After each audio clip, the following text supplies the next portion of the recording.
Bonjour à tous et à toutes. Je vous souhaite la bienvenue à cette dernière séance du séminaire Patrimonialité qui est consacrée aux commandes patrimoniales. Et comme vous le savez, aujourd'hui, nous découvrirons deux projets de commandes portés respectivement par une bibliothèque, la Bibliothèque de Bordeaux, et par une archive, l'IMEC. Donc, notre première intervenante d'aujourd'hui est Jessica de Bideron, qui est maîtresse de conférences en sciences de l'information et de la communication à l'Université de Bordeaux-Montaigne, rattachée au laboratoire MICA, Médiation, Information, Communication, Art.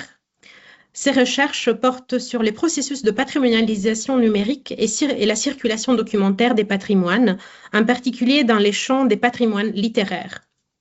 Ce recherche articule sciences de l'information et de la communication et muséologie pour analyser les récits et dispositifs de médiation, notamment tout ce qui est médiation déployée par les institutions patrimoniales. En tant que responsable scientifique de la cellule de transfert sociétal UBIC, elle coordonne régulièrement des programmes de recherche-action avec des institutions et professionnels du champ culturel. Et aujourd'hui, elle nous parlera d'une commande vidéoludique portée par la bibliothèque de Bordeaux. Donc, Jessica, je te laisse la parole si tu veux aussi partager ton PowerPoint. Ouais. Alors, hop. Et logiquement, c'est bon. Ça fonctionne. Merci Chiara pour cette présentation et donc effectivement bonjour à toutes et tous et merci surtout de m'avoir accueilli un peu en mode passager clandestin un peu au dernier moment où je vous ai fait un petit signe à toi et David en vous disant je suis en train d'observer ce terrain, est-ce que ça vous intéresse? Et vous m'avez répondu positivement, donc effectivement avec un pas de côté sur cette commande de création alors d'un jeu vidéo ou d'un serious game ou jeu vidéo sérieux, on pourra en débattre, donc réalisé par la Bibliothèque de Bordeaux, donc un studio de jeu qui s'appelle Asobo Studio, mais j'y reviendrai. Je vais d'abord poser, alors hop, je suis pas habituée. Ah, c'est bon. Je vais un peu poser d'abord le contexte de cette recherche. Donc, en fait, le travail que je mène depuis plusieurs années autour de la patrimonialisation des objets littéraires. Donc, ça se situe effectivement dans les travaux, dans la lignée des travaux de Jean Davalon, hein, sur ce processus communicationnel, voir les objets patrimoniaux comme avant tout des objets communicationnels qui nous permettent d'abord de faire lien entre nous dans le contemporain, mais aussi qui nous relient en fait aux hommes et aux femmes du passé. Et donc ça s'inscrit dans un travail plus global qui est la réalisation d'une habilitation à diriger des recherches sur ce sujet-là où je souhaite observer la façon dont les objets littéraires, et non pas le littéraire, j'y tiens, sont montés, construits, travaillés en objets patrimoniaux. Et c'est ce que Jean Davalon, enfin selon moi, on peut les associer à ce que Jean Davalon travaille dans son dernier ouvrage, celui de 2024, comme une entité patrimoniale complexe qui suppose notamment une médiatisation pour être transformée enfin recevoir ce statut patrimonial. Et ce qu'on peut observer autour de ces objets littéraires patrimonialisés, c'est qu'ils sont d'abord régis par des institutions complexes, diverses et variées. Ici, je vais parler d'une bibliothèque, mais j'ai eu l'occasion et j'ai l'occasion de travailler avec des services d'archives, avec des maisons d'écrivains. Et autres types de lieux, type musée, etc. Donc voilà, différents types d'institutions patrimoniales. Et ce qui m'intéresse, c'est de montrer aussi que finalement, cette patrimonialisation des objets littéraires, elle construit pas tant une relation au passé, hein, qui est la grande théorie de Jean Davalon, voilà, cette relation communicationnelle du passé, présent, futur, qu'une relation en fait au territoire. Et là où il me semble que c'est intéressant, c'est que ça permet de voir comment s'élargit ce qu'on peut nommer les mondes du patrimoine. Et là, je reprends les travaux de Howard Becker sur les mondes de l'art, en précisant que aujourd'hui, le patrimoine n'est plus juste affaire d'institutions, par exemple étatiques, mais qu'elle est affaire de nombreux acteurs institutionnels avec des régimes, enfin des statuts territoriaux différents, mais aussi avec des institutions médiatiques et le secteur marchand. Ce terrain particulier, donc Space Mountain, il s'inscrit dans un travail plus global qui m'a permis en fait d'accompagner depuis 2021-2022, la Bibliothèque de Bordeaux qui a souhaité faire classer à la mémoire du monde l'exemplaire de Bordeaux, qui est un ouvrage qui est leur trésor, comme ils le disent eux-mêmes, qui est un ouvrage majeur de la Bibliothèque de Bordeaux, qui est en fait un exemplaire des essais de Montaigne publiés en 1588 et qu'il a entièrement annoté de sa main et qui a ensuite qui a permis ensuite enfin, qui a donné lieu, pardon, aux autres publications à partir de 1592, qui sont plus ou moins aujourd'hui les publications qui sont reconnues comme légitime. Et donc l'idée, c'est de travailler ici d'abord sur un des premiers, on va dire, régimes de l'objet patrimonial littéraire, qui est l'objet documentaire, hein, le patrimoine écrit des bibliothèques, qui, on va dire, est une des premières institutions, évidemment, qui conserve du patrimoine des objets littéraires en tant qu'objets patrimoniaux. Et donc, l'idée, c'est de montrer comment ils ont transformé cet objet en expérience à la fois publique, immersive et fortement territorialisée, et se met en place toute une chaîne comme ça de coopération assez complexe. Donc, pour revenir sur l'exemplaire de Bordeaux, voilà, j'ai présenté brièvement l'ouvrage.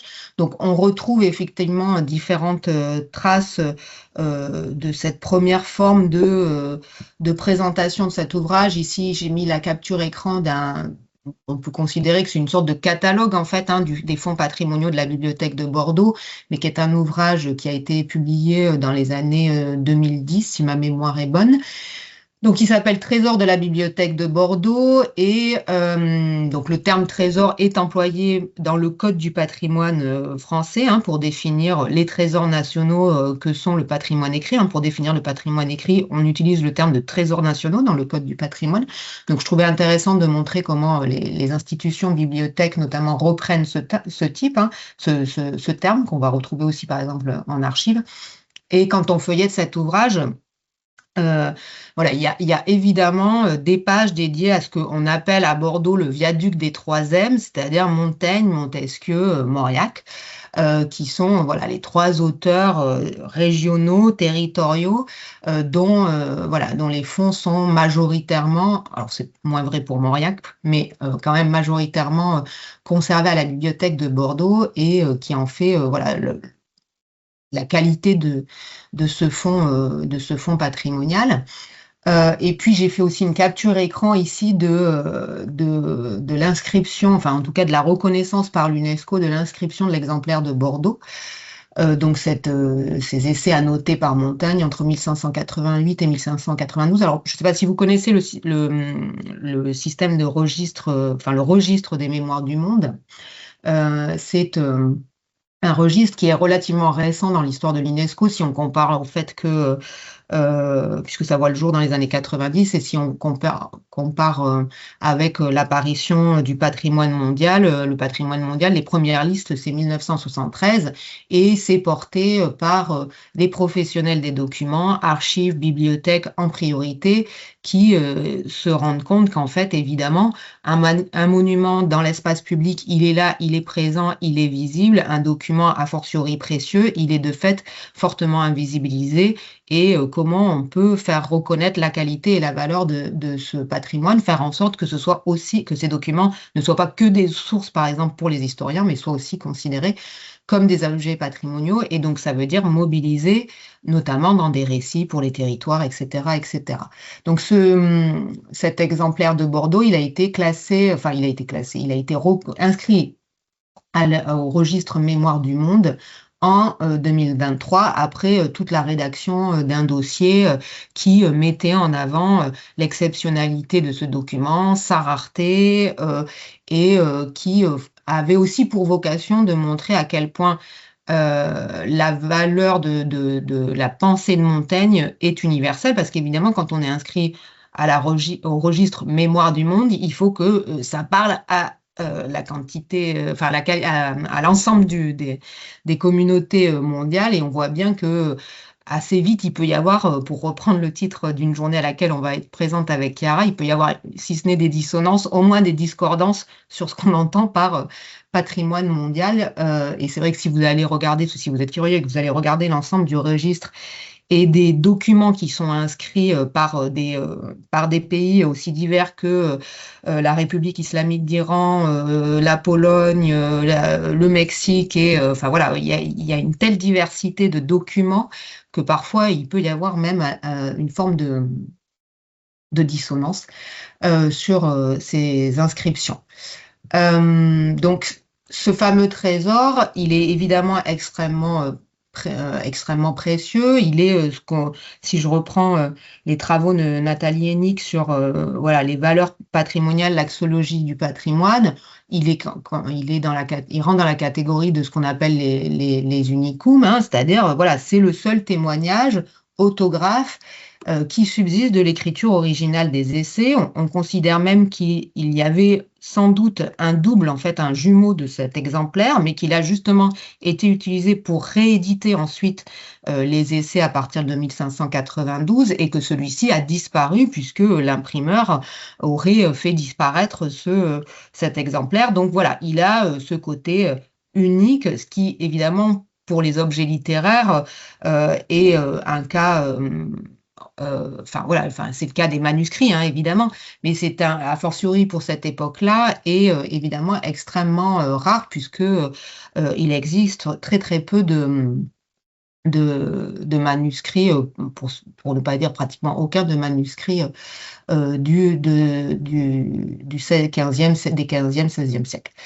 Alors évidemment, il est extrêmement fragile et donc de fait, pour des questions de conservation, il ne peut pas être exposé régulièrement. Or, dans une approche communicationnelle, on sait bien que c'est la médiatisation, la publicisation, l'exposition enfin voilà, je renvoie à l'ouvrage sur l'exposition de la littérature que vous avez récemment édité, David, avec Isabelle. Évidemment, l'exposition participe de la patrimonialisation.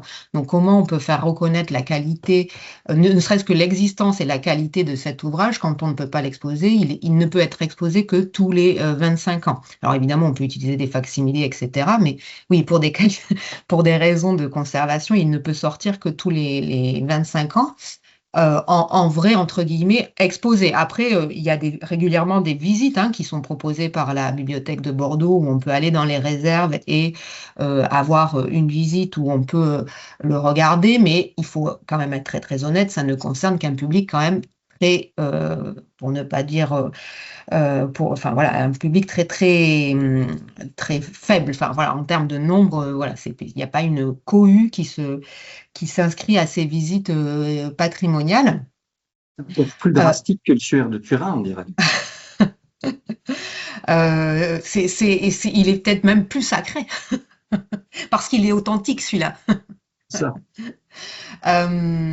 Alors évidemment, après, on pallie à cette fragilité, cette invisibilité par la numérisation. Par exemple, ça fait partie des premiers ouvrages qui ont été numérisés par la BNF en accord avec la ville de Bordeaux, mis en ligne sur Gallica, mis en ligne sur la bibliothèque numérique de la ville de Bordeaux, etc. Mais évidemment, ça n'a pas la même impact, le même aura que son exposition. Et donc, un des premiers enjeux de mise en visibilité, ça a été cette inscription donc à la mémoire du monde, mais cette inscription à la mémoire du monde, elle impose à la ville de Bordeaux, puisque la bibliothèque de Bordeaux, sa tutelle, c'est la ville de Bordeaux, elle impose de le rendre public, le publiciser, le médiatiser et le présenter au public. Ça fait partie des enjeux d'un dossier UNESCO, un ensemble de documents où un document ne sera inscrit que s'il y a aussi une politique de médiation qui est envisagée dans le dossier d'inscription.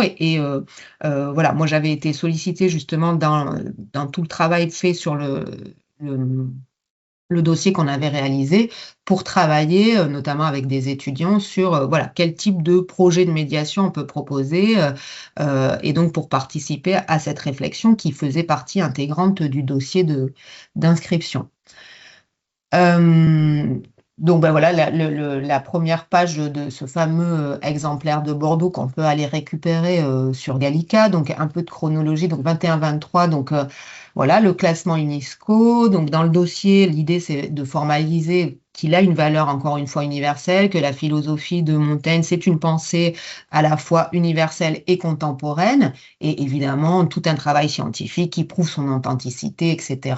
Donc je vous passe les détails, mais il y a toute une série de description des encres, d'analyse des manuscrits, d'analyse de la provenance de telle ou telle page, etc. Enfin, les mains, qui a fait quoi, enfin, des tâches. Enfin, c'est un document qui est soumis à une archéologie du livre qui est assez incroyable. Hein. Enfin, voilà, je sais pas, c'est beaucoup d'ouvrages ont cette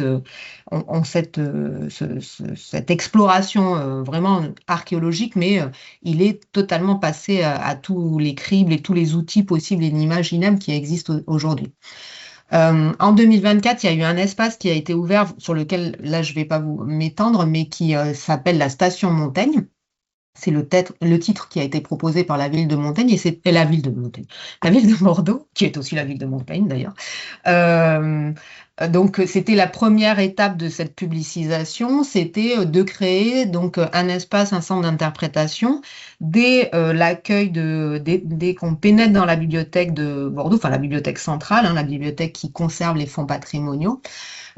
Qui est une bibliothèque des années 90 et qui elle a la particularité d'avoir été pensée d'une certaine façon qui isole en fait tout ce qui est fonds patrimoniaux au 4e étage. C'est un peu Fort Knox pour arriver aux fonds patrimoniaux.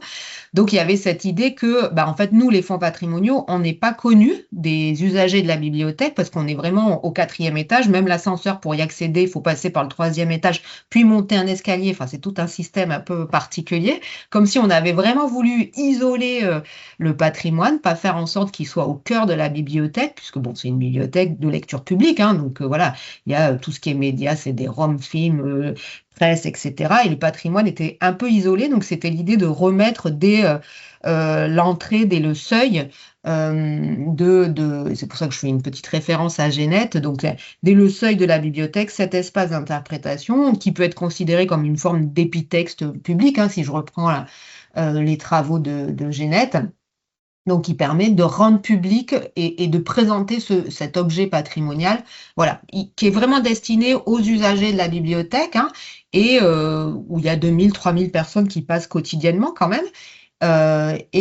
qui positionne vraiment ces usagers dans une posture de lecteur. L'idée, c'est de les amener à lire, à redécouvrir les essais de Montaigne. Et puis en 2025, donc autre projet qui fait toujours partie de cette idée de valorisation donc de ce document, c'est la création donc de Space Montaigne avec cette proposition immersive dont l'idée est de montrer à la fois la fabrique du livre et la postérité du livre, et je reviendrai voilà, qui s'appuie à la fois sur la figure de l'auteur et sur une forme de monumentalisation, là où la Station Montaigne invite plutôt à lire le texte. Space Mountain est dans une haute posture elle propose une haute posture selon moi aux usagers de cette expérience. Donc ça, c'est des photos de la Station Montaigne, hein, que j'ai un peu collé comme ça, et mes photos sont souvent un peu floues, j'en suis désolée.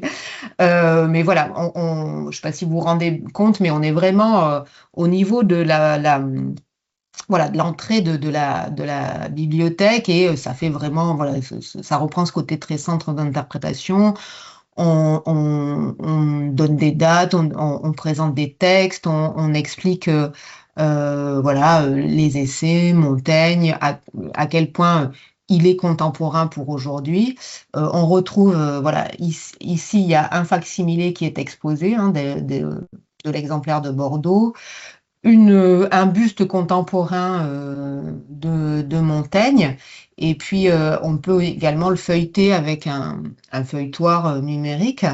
Ce que je trouve intéressant, mais là je ne vais pas m'étendre dessus, mais c'est le choix qui a été fait d'aller utiliser des mots très contemporains, par exemple burn-out, ce qui est quand même, quand on parle de Montaigne, qui paraît un peu surréaliste, plutôt anachronique. C'est un choix complètement assumé d'avoir comme ça mis en exergue des mots en avant, enfin d'avoir mis en avant des mots comme ça. Et après, à côté, il va y avoir une petite citation de Montaigne qu'on peut rattacher à ça. Donc ça, c'est un choix d'exposition sur lequel on pourra revenir, mais c'est pas le sujet aujourd'hui de ma communication. Mais voilà, c'est pour vraiment faire de Montaigne, bon, comme le texte ici le dit, un contemporain, et que ce n'est pas une pensée, enfin une vieille pensée d'autrefois, mais que c'est une pensée qui s'inscrit aujourd'hui. Donc le projet Space Mountain maintenant. L'idée c'est vraiment de travailler. Enfin moi je suis allée travailler ce que Jeanneret appelle les promesses communicationnelles des industries médiatiques, hein, c'est-à-dire le fait que on va que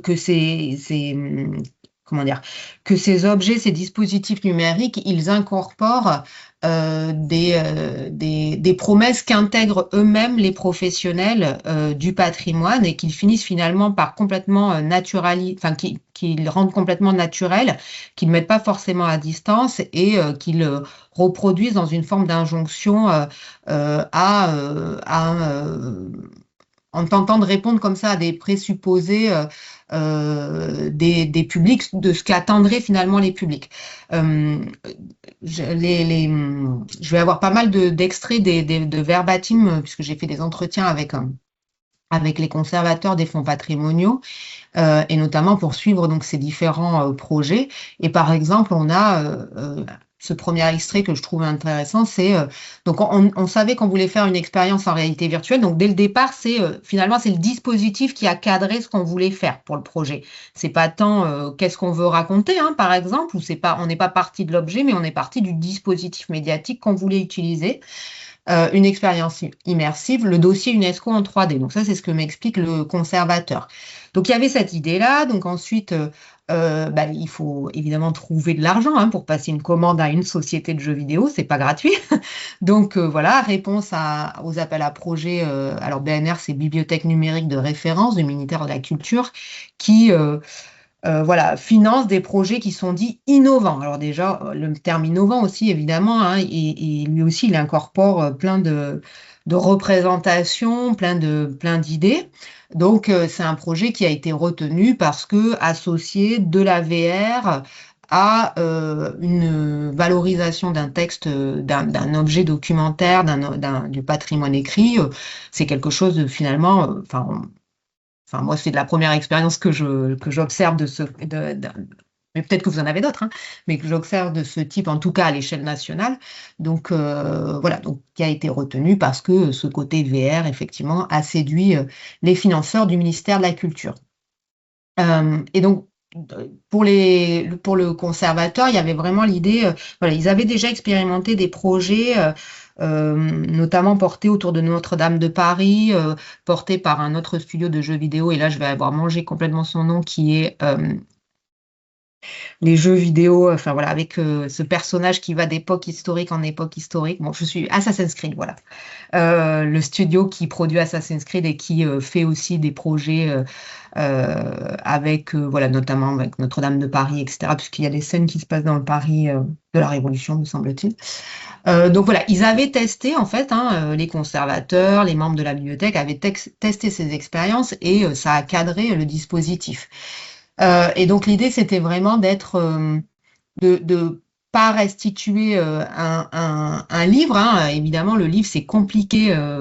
David, tu le présentes très bien encore une fois, dans l'ouvrage que vous avez publié récemment. C'est évidemment très, très difficile à exposer, à médiatiser, alors que forcément, un monument, ça propose pas la même relation patrimoniale, hein. Forcément, quand on se déplace dans un monument, il y a une relation physique, corporelle. On est dans quelque chose d'expérientiel, hein, en tout cas, qu'on peut relativiser par rapport à l'ouvrage livre. Donc, ça va forcément avoir une incidence sur le projet. Donc, en termes de commandes, ce qu'on peut dire, c'est qu'il y a vraiment cette idée d'élargissement des mondes du patrimoine. Donc, là, c'est ce que j'essaye ici de présenter. Donc, d'abord, du côté l'institution patrimoniale, c'est la bibliothèque. Mais c'est la bibliothèque qui a servi de tiers médiateur entre les monténistes et les professionnels du jeu vidéo. Et ce qui est intéressant, ce que j'avais trouvé intéressant dans les entretiens que j'ai fait avec les membres de la bibliothèque, c'est de voir à quel point ils avaient intégré des conservateurs de bibliothèque, donc qui sont des gens qui sortent de l'école des chartes, etc. Enfin voilà, avec une formation quand même très très spécifique. Hein. Ils avaient intégré dans les échanges qu'on a eu ensemble, ce que je trouvais intéressant, c'était de noter à quel point ils avaient intégré des termes tels que jouabilité, bêta-testeur, crash test. C'est pas des mots que moi j'utilise. Hein, c'est des mots que eux utilisaient dans les échanges et ça, je trouve ça quand même hyper intéressant de souligner ça. Ça montre à quel point la coopération a été fine avec la structure de jeux vidéo parce que bêta-test, crash test, jouabilité, c'est vraiment des termes des sociétés de jeux vidéo, des sociétés du numérique en général. Donc Asobo Studio, c'est un studio de jeux vidéo qui se trouve en partie à Bordeaux, donc qui évidemment vient du secteur marchand, industrie culturelle, etc. Donc eux, ils étaient dans une logique, évidemment, dans cette commande patrimoniale, de mettre beaucoup plus de jouabilité, là où la bibliothèque voulait mettre plutôt du sérieux, du contenu culturel, etc.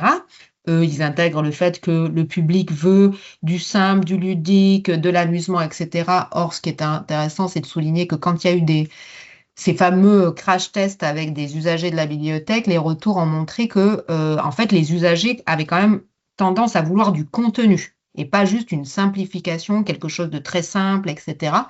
Donc, ça a un peu contredit les postures et les attendus encore une fois, ce que le studio du jeu, lui, avait intégré. Et puis, il y a une autre entité qui est rentrée en ligne de compte dans cette collaboration, dans cette coopération, c'est le musée d'Aquitaine qui... ma fille qui passe, je suis désolée. Qui est un musée donc, de la ville de Bordeaux, qui est de la même tutelle que la bibliothèque de Bordeaux et qui a le cénotaphe de Montaigne dans ses collections. Voilà, où il y a eu des coopérations et l'idée étant de créer des parcours et des liens entre la bibliothèque de Bordeaux, le musée d'Aquitaine, notamment pour les publics touristiques, et donc d'essayer de créer une sorte de marque Montaigne à Bordeaux. Alors, ça reste très fragile, hein, soyons quand même objectifs. Mais ce qui est intéressant, c'est que j'ai noté aussi des termes qui montraient une sorte de concurrence institutionnelle entre les deux. Par exemple, un des conservateurs qui me disait de la bibliothèque, oui, mais eux, ils ont le cénotaphe. Et notamment à l'intérieur du cénotaphe, il y a eu une médiatisation il y a quelques années parce qu'on a retrouvé à l'intérieur du musée d'Aquitaine qui en fait a pris la place au sein de l'ancien couvent où a été enterré Montaigne. On a retrouvé des ossements, il y a eu toute une enquête archéologique pour savoir mais est-ce que c'est les ossements de Montaigne? Et les conservateurs de bibliothèque me disaient oui mais nous dans l'exemplaire de Bordeaux, finalement Montaigne il est plus vivant que dans son squelette. Donc voilà, et ça c'est des termes vraiment employés, ça prouve qu'il y a bon, à une époque où finalement les publics, il y a une offre culturelle de plus en plus diversifiée, il y a aussi des concurrences entre institutions pour accueillir ou se faire reconnaître comme étant institution légitime dépositaire ici de la pensée de Montaigne. Ce que je trouvais intéressant aussi de souligner, c'est que dans les propos des conservateurs, conservatrices avec qui j'ai échangé, il y a vraiment l'intégration, ce que je disais tout à l'heure, hein, les fameuses prétentions communicationnelles. C'est le ludique est vraiment attendu par les publics, c'est toujours plus efficace, c'est ce que les publics veulent, etc. Alors même que finalement les retours vont pas forcément dans ce sens-là. Je ne vais pas forcément lire tous les verbatims que j'ai extraits des entretiens, mais le point de départ, c'est de dire on n'a pas travaillé avec des universitaires, on voulait vraiment travailler avec alors, je ne vais pas être injuste, hein, en réalité, la bibliothèque de Bordeaux travaille depuis 15 ans avec des universitaires montainistes qu'elle accueille très, très régulièrement, comme je disais tout à l'heure. Donc, la connaissance sur l'exemplaire de Bordeaux, elle est là. Ils ne sont pas du tout partis de rien. Mais pour ce projet-là, c'est vraiment le dispositif numérique qui a primé. C'est vraiment le fait d'aller travailler avec les experts du numérique. Voilà, on voulait vraiment partir d'une expérience nouvelle. On a pris appui sur des experts en matière de valorisation du patrimoine par le numérique. C'est plutôt par ce biais-là qu'on a pris les choses. Donc et en fait, ils ont fait le lien avec les monténistes, mais ce n'est pas l'expert scientifique qui a été placé au cœur du projet. Très concrètement, voilà comment se présente le dispositif. Donc, on va à la bibliothèque de Bordeaux et il y a un espace qui est l'espace jeux vidéo où on peut tester, prendre des casques. C'est gratuit, c'est ouvert à tout le monde, c'est en accès libre. Enfin, il faut demander au bibliothécaire le casque. On a on va de tableau en tableau. Il y a 3 tableaux, ça dure à peu près 15 minutes, hein, l'expérience. Donc, on a une reconstitution de l'atelier de son premier éditeur, donc Simon Milange. On est dans son atelier, donc qui était à Bordeaux, hein, dont on connaît l'emplacement précis à Bordeaux.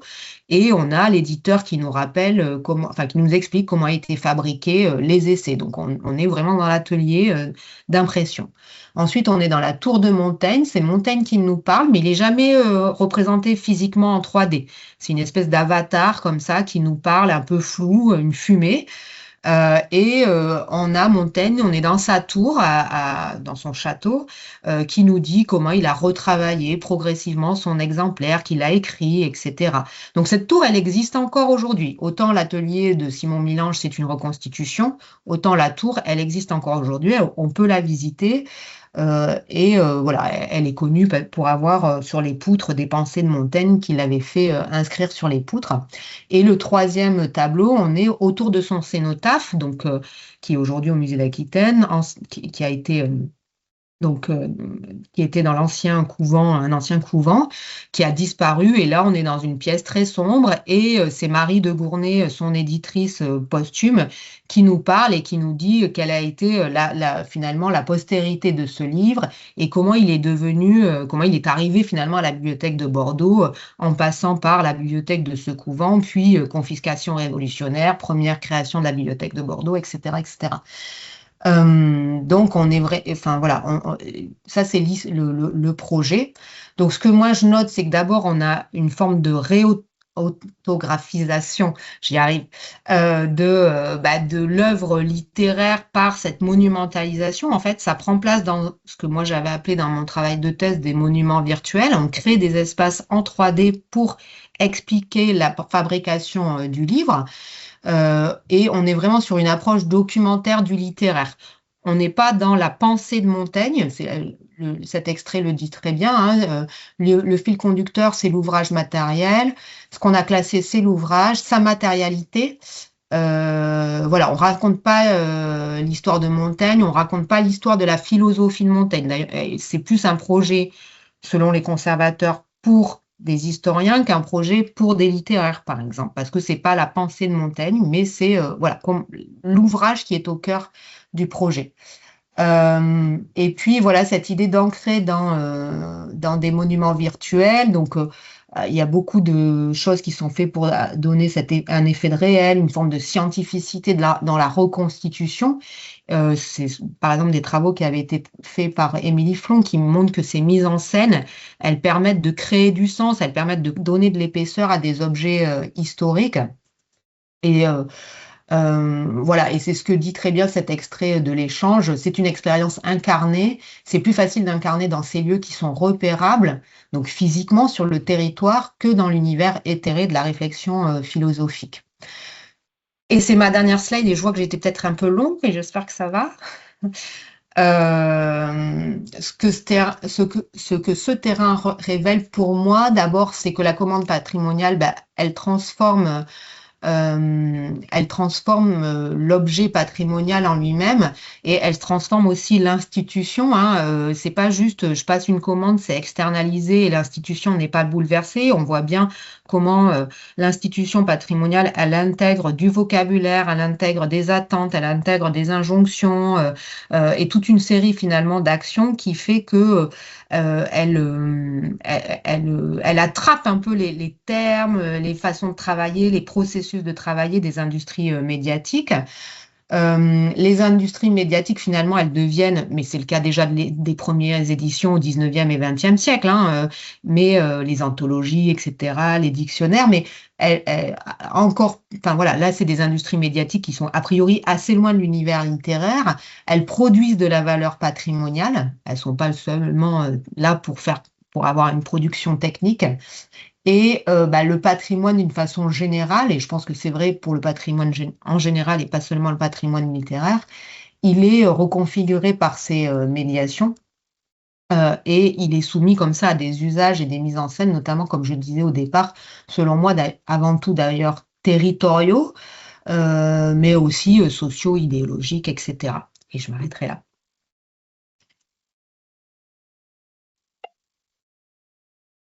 Merci Jessica, c'était vraiment passionnant. Si ça vous convient, on passe maintenant à l'exposé suivant qui est celui de Chiara. Chiara, pour ceux qui ne la connaîtraient pas, enseigne la littérature française et italienne à l'Université de Louvain, donc la KU Leuven, et à la VUB, la vraie université de Bruxelles, qui est donc l'équivalent de l'ULB pour celles et ceux qui connaissent mes côtés néerlandophones. Elle a réalisé une thèse de doctorat à Louvain sur les relations entre littérature et étruscologie dans les littératures françaises, italiennes et anglaises, disons de la fin du 19e siècle, à partir du moment où l'étruscologie apparaît, et jusqu'au milieu du 20e.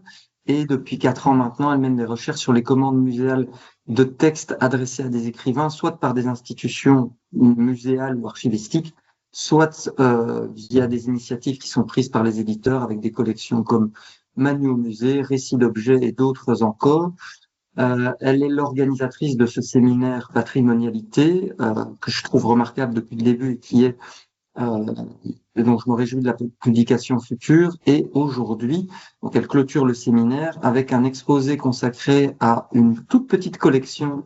Elle commence à devenir grande en nombre de livres, mais les livres sont tout petits et très fins, puisque c'est des textes qui sont repris de conférences données par des écrivains accueillis à l'IMEC, l'Institut Mémoire de l'édition contemporaine, à Caen, avec ce site particulier que, contrairement à un certain nombre des collections sur lesquelles elle travaille, il n'y a pas l'obligation, c'est ça qui la singularise dans son corpus, il n'y a pas l'obligation de consacrer les textes à des éléments du fonds patrimonial de l'IMEC. Chiara, c'est à toi. Merci David, je partage mon écran. Ok, donc.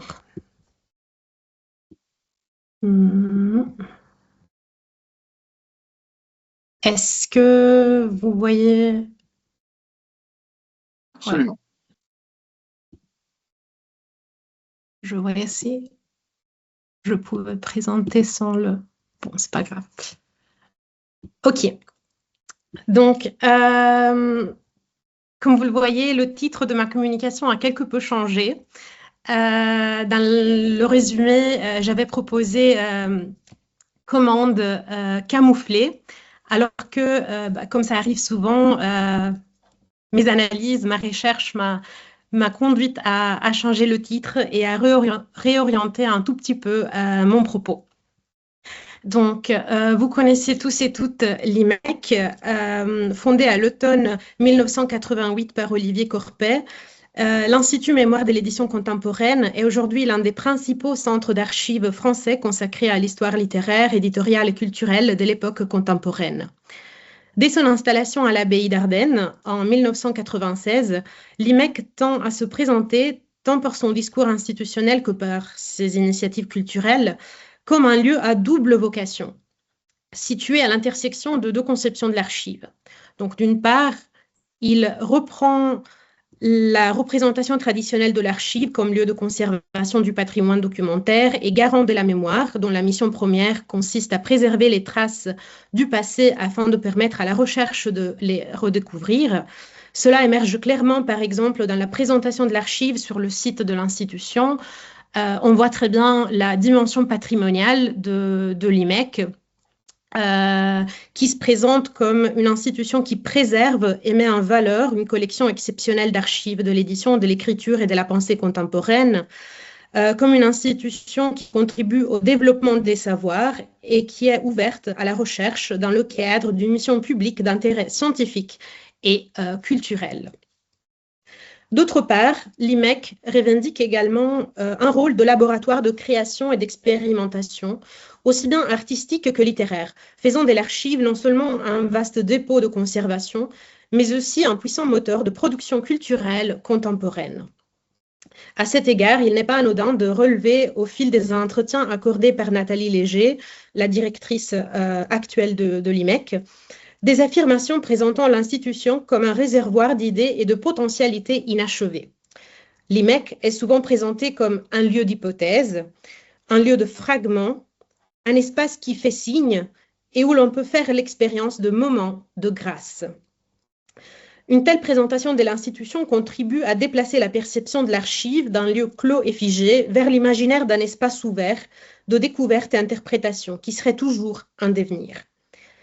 L'image de la recherche elle-même se retrouve affectée par cette poétisation de l'archive, et c'est Nathalie Léger elle-même qui parle de poétique de l'archive, puisque la recherche est envisagée comme un surgissement, comme une révélation, comme une rencontre avec des figures inattendues, plutôt que comme simple consultation documentaire. Loin d'être neutre, ce discours construit ainsi une identité institutionnelle hybride, à la fois scientifique et créative, qui inscrit l'IMEC dans une tension constante entre conservation patrimoniale et création contemporaine. Le discours de Nathalie Léger pousse cette logique à son terme lorsque elle affirme qu'il n'y a pas d'un côté la recherche et de l'autre la création. Les séparer, les considérer comme des disciplines distinctes, voire des mondes opposés, c'est ne pas connaître ce qu'est la recherche et ne pas savoir ce qu'est la création. C'est un même mouvement. Et embrasser ce double mouvement revient, toujours d'après la directrice, à essayer de ne jamais dénouer le savoir de l'émotion, la norme du rêve, la certification de l'invention.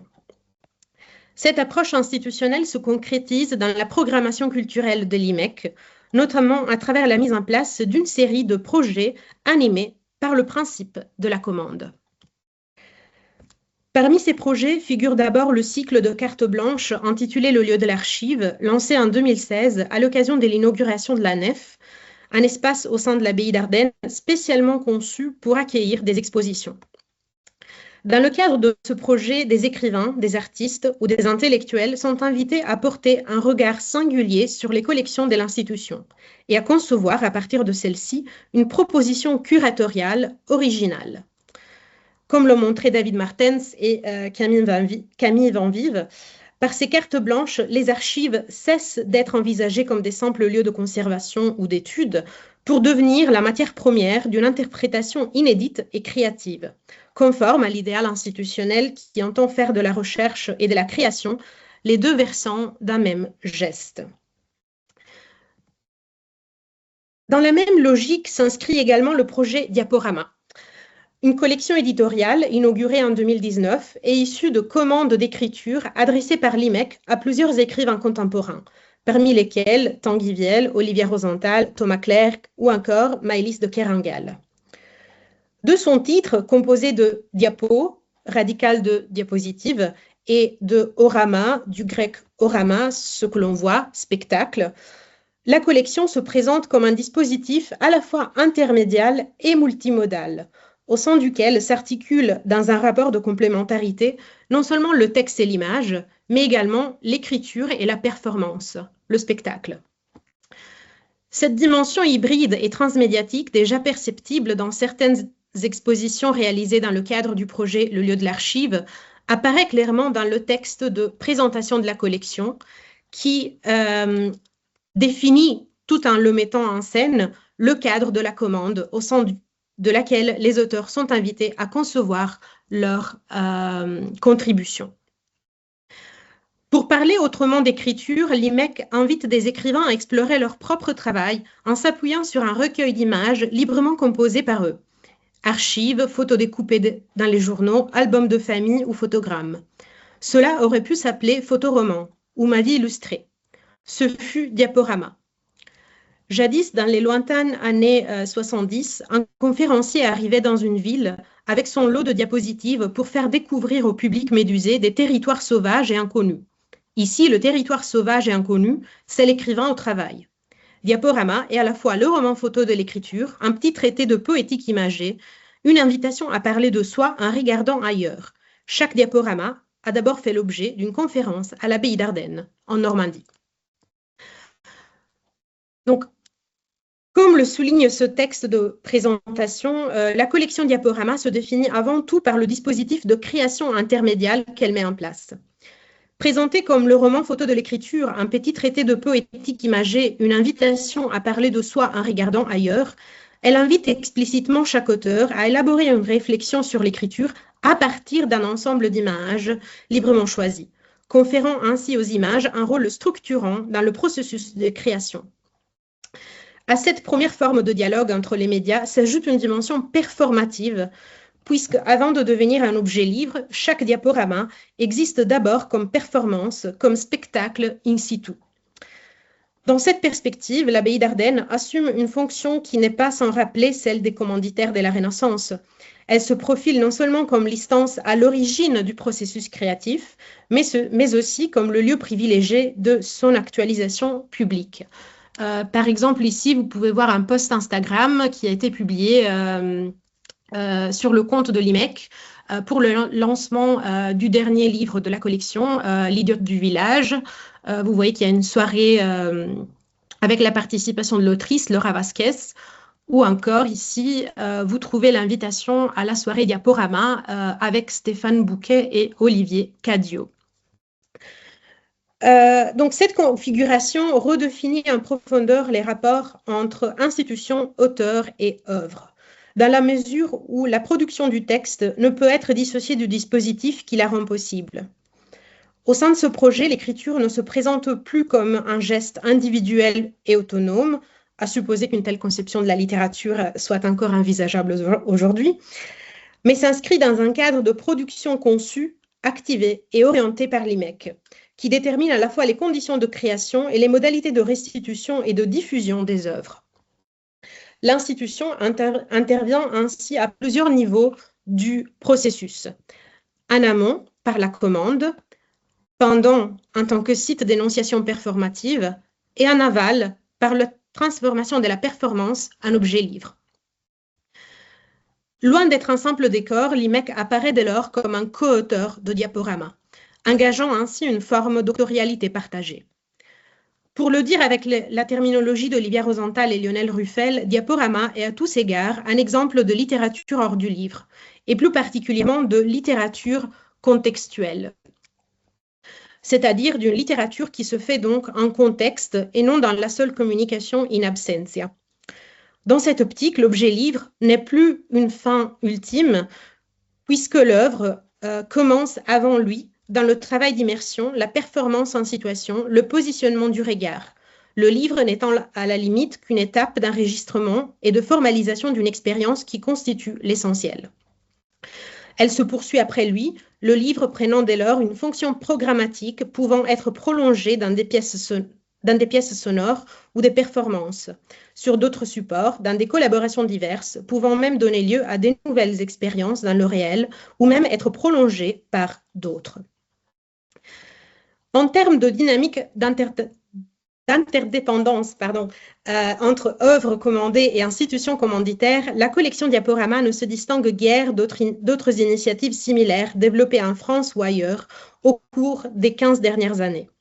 Ce qui distingue toutefois Diaporama non seulement de la plupart des projets de commande littéraires portés par des institutions patrimoniales, mais aussi du programme de carte blanche Le lieu de l'archive, au point d'en faire une sorte d'apax dans le paysage contemporain des commandes, tient au fait que les écrivains ne sont pas invités à s'inspirer du lieu, ni de ceux qui l'abritent.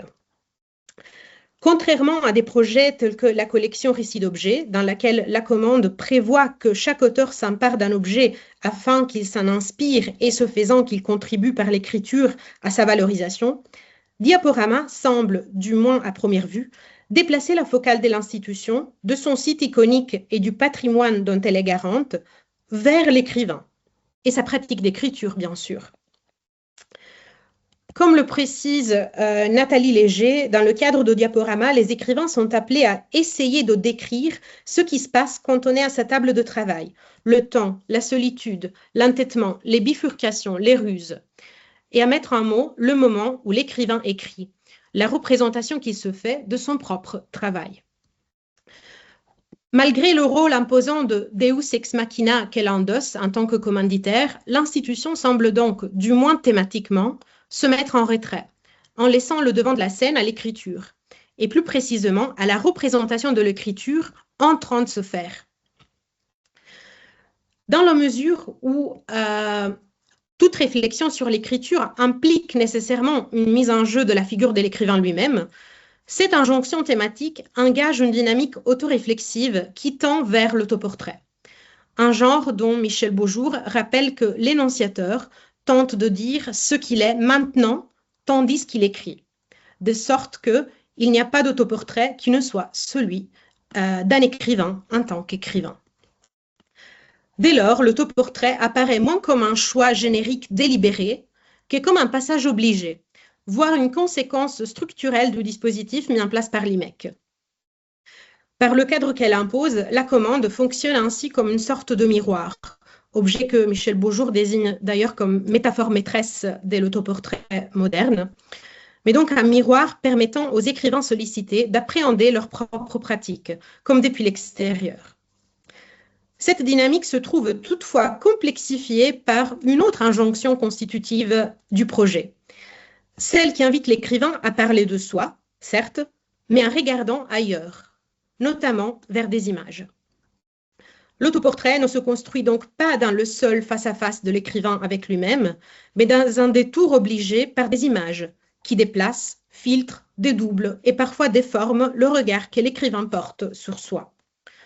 Pour le dire avec les mots de Maëlys de Kerangal, ce que les auteurs sont appelés à voir dans les images qu'ils choisissent, c'est moi projeté, dans autre que moi détourné. Ainsi, les écrivains sollicités ponctuent leurs textes d'images de nature très hétérogène, dont la signification varie à chaque occurrence et contribue à reconfigurer les modalités de l'autoreprésentation. Ces autoportraits iconotextuels reposent le plus souvent sur des assemblages kaléidoscopiques de photogrammes, photographies, cartes postales ou encore de reproductions d'œuvres picturales. C'est notamment le cas de Boîte noire de Tinguiviel ou de Chrome de Maëlys de Kerangal, où la diversité des images choisies semble renvoyer à la fragmentation et à l'incomplétude auxquelles tout autoportrait se retrouve nécessairement confronté, anticipant de ce fait l'échec auquel l'exercice semble d'emblée voué. D'autres auteurs élaborent des configurations plus homogènes, mais pas moins sophistiquées pour autant. C'est le cas par exemple de 7 et 8-9, où Thomas Clair compose son autoportrait à partir de photogrammes issus exclusivement du film Les 7 mercenaires, opérant de ce fait une superposition entre la figure de l'écrivain et celle du cow-boy. D'autres encore redoublent le geste d'autoreprésentation inhérent à l'autoportrait, privilégiant l'inclusion d'images à dimension personnelle. C'est le cas d'Olivia Rosenthal dans Futur intérieur, qui intègre des photographies de sa famille, voire des images d'elle-même. C'est aussi le cas de Philippe Artière, qui, dans Ghostwriters, inclut des photographies qu'il a lui-même prises, ou encore d'Olivier Cadiot, d'un Micmac, qui sélectionne des photographies appartenant à sa propre collection privée. Enfin, certains, à l'instar d'Emmanuel Pirer, ont recours à des images plus anonymes, probablement téléchargées sur Internet et libres de droit, qui permettent de construire un autoportrait de l'écrivain pris dans les logiques de la société de consommation et d'Internet. Qu'il soit verbal, visuel ou verbo-visuel, l'autoportrait implique toujours une scénographie énonciative dans laquelle le dire et le dit tendent à coïncider. L'écrivain s'engage ainsi à se représenter en train d'écrire ce qu'il est en train d'écrire, ce qui implique, dans le cas présent, que l'autoportrait à produire est bien celui de l'écrivain travaillant sous la contrainte de la commande. Toujours selon Beaujour, l'autoportrait, en effet, est un type de discours qui prémature son texte en dénudant ou en les dramatisant délibérément, les procédés dialectiques ainsi que les opérations sémantiques et linguistiques qu'il engendre. Dans les volumes de la collection Diaporama, la commande est en effet souvent thématisée, voire dramatisée, quoique selon des modalités variables et de manière plus ou moins explicite. Les textes permettent ainsi de dégager plusieurs régimes de présence de la commande, allant de son effacement relatif à sa mise en scène explicite, en passant assez souvent par sa contestation paradoxale. Un premier cas de figure est celui de l'invisibilisation apparente de la commande. Certains auteurs ne mentionnent explicitement ni la commande ni le dispositif dans lequel ils écrivent. Maëlys de Kerangal, qui pratique pourtant la commande avec une certaine régularité, en constitue une illustration exemplaire. Dans Chrome, aucune référence directe n'est faite à la commande. Le texte élabore au contraire une conception de la littérature comme opération magique, c'est-à-dire comme un phénomène presque surnaturel, difficilement saisissable autrement que sous forme indirecte, à travers des fantômes, voix, auréoles, formes, lignes, corpuscules flottants. De lors, plutôt que de décrire les mécanismes de son écriture, l'autrice insiste sur ce qui, dans cette écriture, résiste à toute explication. Le texte répond ainsi à la commande, tout en minimisant la portée. Il respecte l'injonction réflexive, mais sans véritablement l'assumer. Un deuxième cas de figure est celui de la présence indirecte ou voilée de la commande. Contrairement à Maëlys de Kerangal, qui ne la mentionne jamais explicitement, certains auteurs la font affleurer dans leurs textes à travers des images ou des métaphores évoquant la contrainte, la délimitation, le périmètre ou encore l'impossibilité de maîtriser pleinement l'écriture. C'est notamment le cas d'Olivia Rosenthal qui, dans une forme de paradoxe, répond à la commande en affirmant l'impossibilité même de s'y conformer. Cette impossibilité n'est toutefois jamais formulée directement. Elle se dit au contraire par deux tours successifs. Au début de Futur intérieur, par exemple, elle avance qu'on ne peut pas rester sur les rails, ni même arriver à destination, avant de préciser plus loin que je veux écrire sur étant la phrase la plus absurde qu'on prononce dans ce cas-là, parce qu'il n'y a pas de maîtrise possible de ce qu'on fait en écrivant, parce que faire entre en contradiction avec vouloir. Cette posture de refus de la commande refait surface à la fin du livre, lorsque l'autrice affirme qu'elle avait initialement cherché à adopter une position de résistance, à aller contre, à prendre le contre-pied du cadre, puisqu'elle ne pouvait pas s'empêcher de côtoyer les limites, de chatouiller l'interdit et de contester l'ordre, avant de reconnaître finalement s'être retrouvée prise au piège. Or, le livre étant achevé, ce qui apparaît comme un geste de refus reconduit en réalité le cadre qui le rend possible. Un dernier cas de figure est celui des auteurs qui manifestent une forme de fascination pour la commande, laquelle est alors présentée et assumée sans détour ni périphrase, au point de devenir parfois l'un des principes structurants du texte. C'est notamment le cas de Tanguy Viel qui, de l'ouverture de Boîte Noire, affirme sa volonté de jouer le jeu. Rien peut-être ne m'attire plus dangereusement que l'exercice auquel je me soumets ici, tel du moins qu'il me semble en avoir interprété la règle et peut-être l'avoir infléchie de ma manière. Ainsi croire, depuis que commande fut faite, avoir le devoir d'y exposer, au jeu de reflets divers, ma propre boîte noire. Loin d'apparaître comme un obstacle à éviter ou à contourner, la commande est ici acceptée de bon gré, en tant que point de départ de l'écriture, même si cette acceptation n'implique pas une adhésion totale. Une dynamique comparable se retrouve également chez Philippe Artière, seul auteur de la collection à répondre à l'invitation de l'IMEC par une fiction.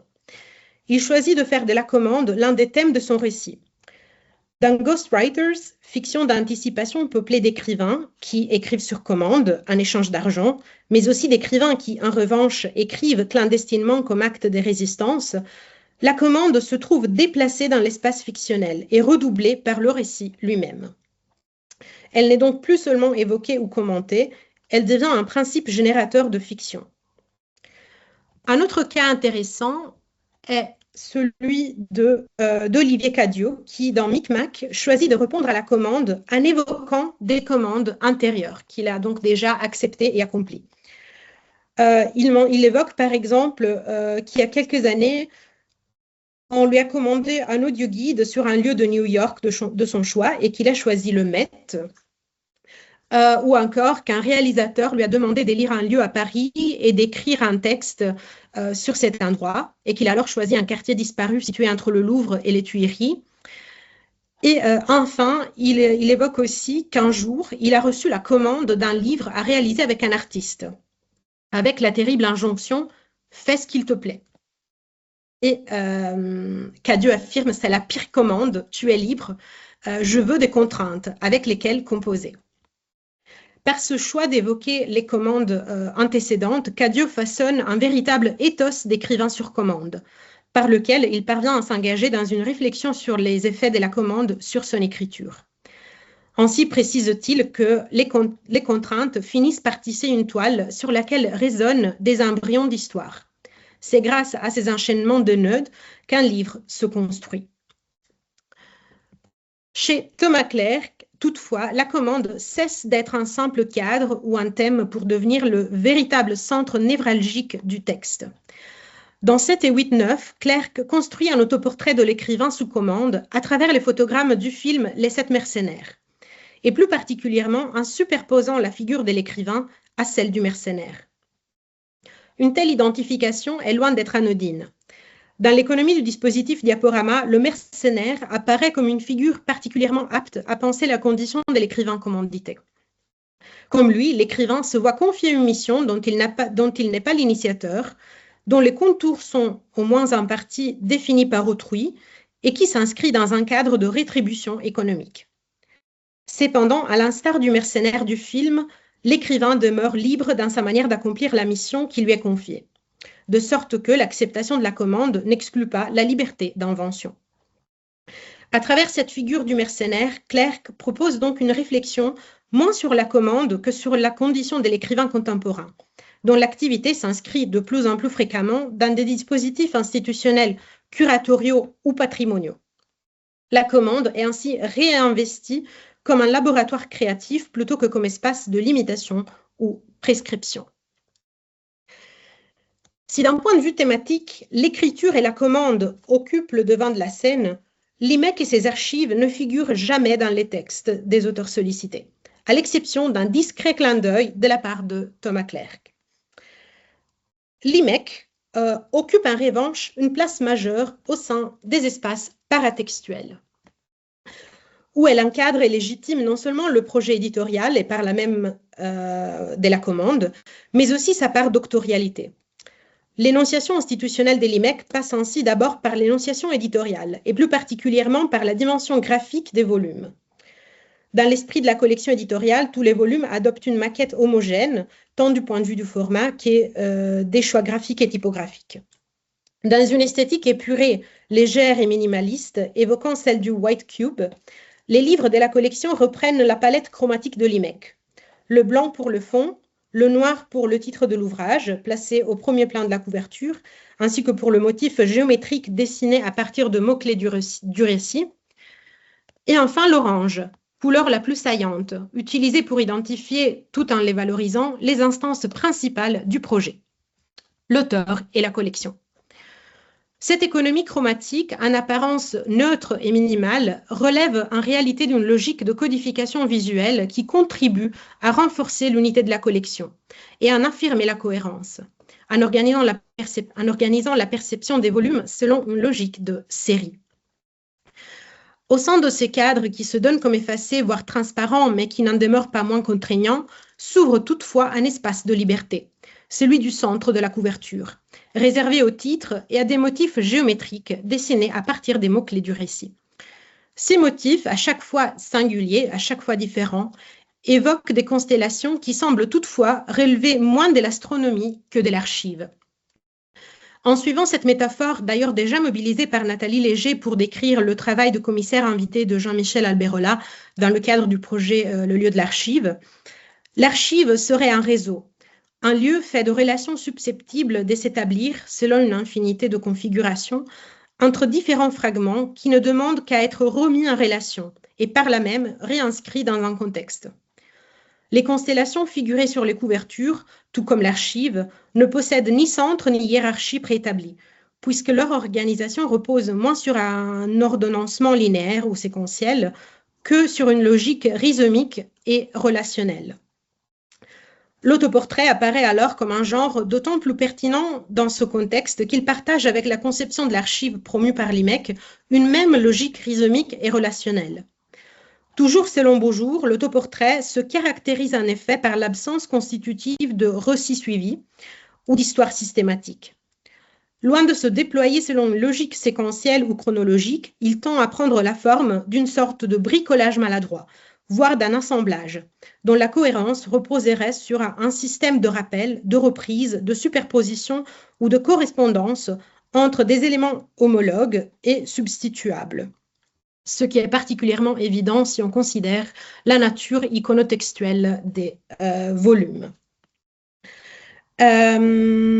En ce sens, la logique de la constellation, qui structure à la fois les couvertures et les textes eux-mêmes, offre une représentation visuelle particulièrement pertinente de l'archive telle que la conçoit l'IMEC. Un espace ouvert, réticulaire et potentiellement infini, dont le sens émerge moins des documents eux-mêmes que des connexions que le chercheur, ou l'écrivain en l'occurrence, est amené à tisser entre eux. Dans cette optique, l'absence apparente de l'institution sur le plan thématique ne saurait être comprise comme une disparition, dans la mesure où l'image de l'IMEC se situe ailleurs. Dans le paratexte, certes, on vient de le voir, mais aussi et peut-être surtout dans la scène générique, celle de l'autoportrait, que la commande implique, bien que de manière implicite. Autrement dit, c'est dans la dramatisation même de la commande, dans sa mise en scène comme dispositif d'invitation à se représenter soi-même, que l'institution devient lisible. Dans ce cadre, les écrivains sont en effet invités à mettre en scène et par là même à valoriser les imaginaires, les gestes, les rythmes et les hésitations qui précèdent l'achèvement de l'œuvre telle que l'institution la leur commande. Ce déplacement du regard vers les coulisses de l'écriture et de la création n'est pas sans rapport avec la vocation même de l'IMEC. Ce qui se trouve donné à voir dans diaporama correspond en effet à l'objet même de la mission patrimoniale de l'institution, les processus dont procèdent les œuvres. De lors, chaque volume peut être envisagé comme une micro-archive portative de l'écrivain, offrant un accès privilégié à sa manière de travailler et à sa représentation réflexive de son propre geste créateur. Si par sa commande, l'IMEC ne demande pas aux écrivains de valoriser des fonds qu'elle conserve déjà et qui sont de ce fait déjà patrimonialisés, elle semble en revanche s'employer à inscrire les écrivains contemporains dans son horizon institutionnel, en opérant une forme de patrimonialisation anticipée.